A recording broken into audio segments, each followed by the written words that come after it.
All right, all right.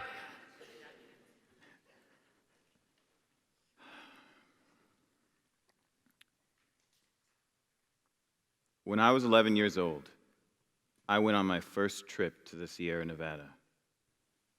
It was springtime, and the air was filled with the odor of dew-covered pine needles. At lunchtime, we took a break at a nearby creek, and I looked up with surprised delight to see sunlight bathing the glossy wing covers of millions of lady beetles. They filled the air, they covered the creekside vegetation, and they turned all the trees around me into columns of red and black. This was the very definition of serendipity, but I didn't truly understand the significance of it until I was much older and I knew much more about entomology. I grew up in Oak Park, which is an impoverished neighborhood of Sacramento. I've heard some say that gentrification has made it a safer place to be, but I confidently assert that thousands of children still live in deplorable circumstances. Drug addiction, public displays of domestic abuse, sidewalks littered with discarded condoms, underfunded schools, broken homes, and distributed emotional chaos. The children of Oak Park must bear witness to perpetual, widespread conflict and dysfunction. We are subject to tremendous direct and indirect psychological harm from abuse, neglect, and deprivation. The most important thing for you to know about my childhood is that I once knew hunger so well that the pangs were my closest friends. I was hungry for food. I was hungry for emotional stability. And I was also hungry for knowledge, because just like every other human child, I was born with intense innate curiosity.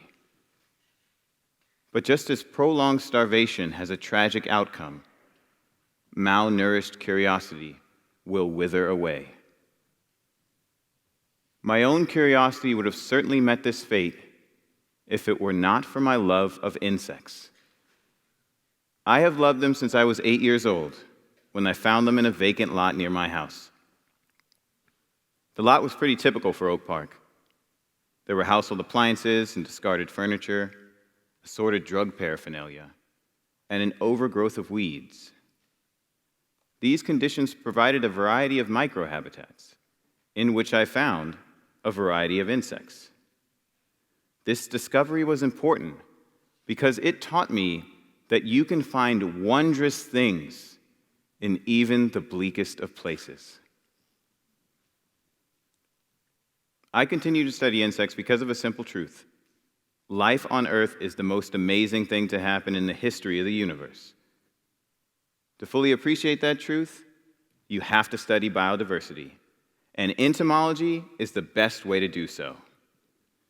Every single insect can teach you something about the magnificence of the natural world, and I would like to demonstrate this by telling you about some of my favorite mosquitoes. Mosquitoes have very interesting biology. Some spend the winter frozen in blocks of ice, whereas others develop in lakes as alkaline as ammonia, more than twice as salty as seawater, and as hot as a scalding shower. Some develop in empty snail shells, or the tops of concave mushrooms, or in a horse's hoof prints. Even mosquitoes of medical importance have admirable traits. For example, this is Aedes aegypti, a vector of dengue, chikungunya, and Zika viruses. When they want to get together to mate, the males and females listen for the sound of each other's beating wings. They produce different fundamental frequencies, and when they get together, they both alter their wind beat frequencies until they harmonize, producing an altogether different sound. It's a duet, a love song, beaten in synchrony on 4 elegant sheets of gossamer. I want you to think about that the next time you hear that familiar whine in your ear. It might be annoying to you, but to a mosquito, it might sound like the dulcet tones of Nina Simone. Aedes aegypti is not the only mosquito that has interesting courtship habits. Imagine yourself in the rainforest of eastern Brazil. It's midday, but the tree cover casts the area in faux twilight. You hear the screech of a golden tamarin. You smell the sweet scent of a corsage orchid, and your skin is soothed by a cool mist that lingers in the air. As you walk down a leaf-strewn path, you approach a place where the sun has poked its luminous fingers through the canopy. Your eyes ascend a column of sunlight and are drawn to a dancing mote of iridescence. If you got close enough, you would recognize this twinkle to be Sabethes cyaneus. Let's take a moment and appreciate how magnificent this is. It's breathtaking. Have you ever seen a more beautiful mosquito? Both the males and females have these amazing fans of hairs on their legs, and the males use them in an elaborate aerial courtship display, waving them in alluring advertisement. Isn't it inspiring? I'm inspired. I'm inspired to consider conducting my qualifying exam in the form of interpretive dance. Courtship is not the only context in which mosquitoes exhibit interesting behavior. This is Malaya, a mosquito you can find in East Africa. It does not suck blood, but feeds only from the mouths of ants. Yeah, so I should probably provide you with some context so you can understand what's happening. Have you ever wondered how ants check in with each other? As in, how do they exchange pleasantries? Well, if you've ever paid attention to a trail of ants, you might have noticed that they often put their heads together and tap each other with their antennae. What they're doing is engaging in what I like to call spit-up salutations. They're sharing the contents of their crop, which is a storage organ right before their stomach. Ants walk around all day with stuff in their crop, so it's a good source of food for any crafty mosquitoes that don't suck blood. So what the mosquitoes do is, they land in front of the ants and tap their heads with their forelegs, which is sort of like putting in a password. The ants open their mandibles, the mosquitoes insert their proboscis into the ant's head and into its crop and suck out fluid and fly away, leaving the ant unharmed. Isn't that incredible? Imagine if every time you wanted a snack, you had to tap out Morse code on somebody's forehead and use a straw to suck out their breakfast. Let's be honest, you might seriously reconsider your evolutionary trajectory. Don't you want to know how this behavior evolved? Aren't you curious about how the ants and mosquitoes became so closely associated? Well, unfortunately, Google doesn't yet have the answers to these questions. So if we want those answers, we're going to have to find them ourselves. There is an idea in psychology called SelfDetermination Theory, which states that people are only really willing to pursue a goal if they have intrinsic motivation.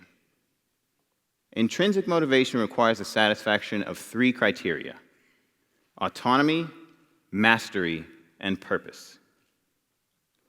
People need the ability to choose their own goals, the opportunity to improve skills in the pursuit of those goals, and the knowledge that their goals have meaning. In the context of curiosity, these criteria can be satisfied if people can choose which questions to answer, they can get better at things when they're searching for the answers, and they know how the answers to their questions improve our understanding of the universe. Well, the thing is, if you do those 3 things iteratively, it meets the basic definition of the pursuit of science.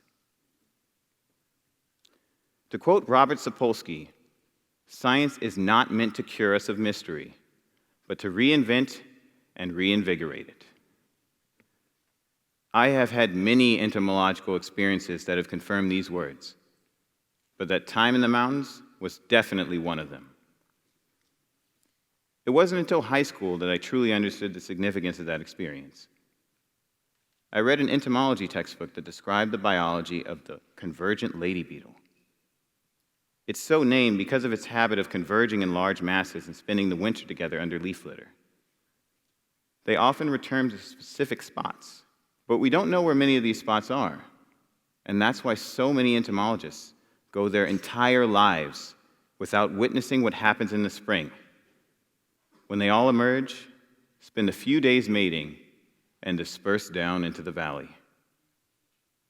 But I did witness it as a child on my very first visit to the mountains.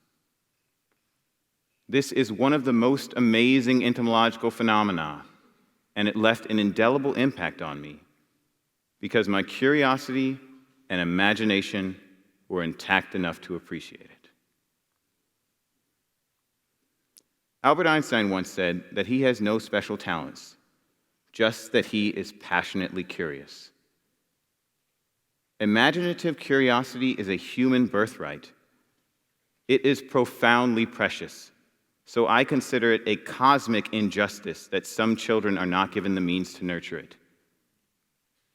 We must correct this inequity. We need more science teachers in areas of educational indigence. We need more support for parents who lack the resources to bring their children into nature. We need deliberate collective social investment in the intellectual development of all children. Imagine how different the world will be when we do all that we can to foster curiosity in every human child. How many more would become like Einstein if they were just given the spark to ignite their imagination? Thank you very much.